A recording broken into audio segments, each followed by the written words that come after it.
Hey Swire, this video comes to you in 3 parts. Part 1.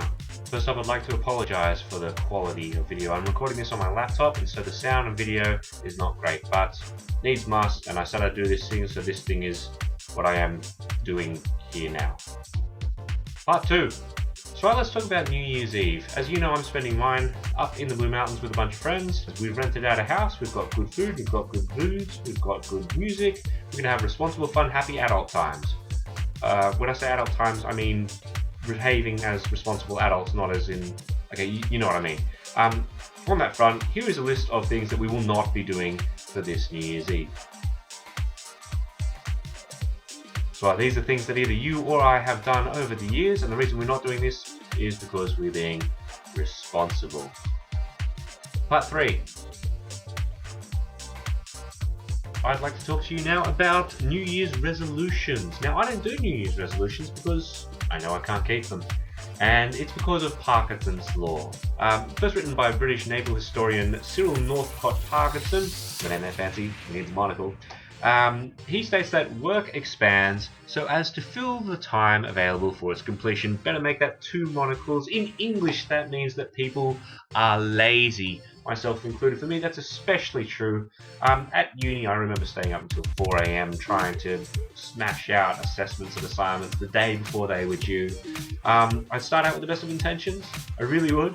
At the start of the semester, I would review my coursework, I would lay out structure, but then things would get in the way and time would fly, and all of a sudden I'd need to inhale no-dos and drown myself in French roast to be able to stay awake long enough to get the damn things in on time.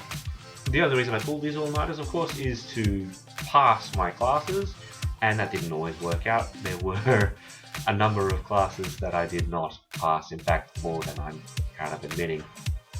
Let's move on. Because what happens when you take away the urgency? What happens if there's no repercussions, no negative consequences to not doing what you say you're going to do? Well, that's basically what happens with New Year's resolutions. You start out again with the best of intentions, but then you put off going to the gym and lifting heavy things, or you break your promise to write 1,000 words a day on your zombie novella or whatever it is that you're doing. And you tell yourself that, hey, it's cool, I've got a whole year to finish this thing. I'll start it tomorrow.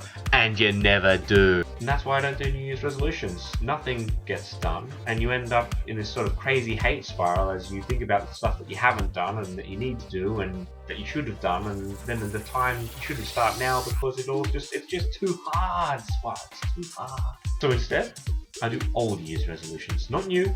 Old year's resolutions. With old year's resolutions, you wait until the last week before the end of the year, just after Christmas, and you try and cram as many activities into those 5 days as possible.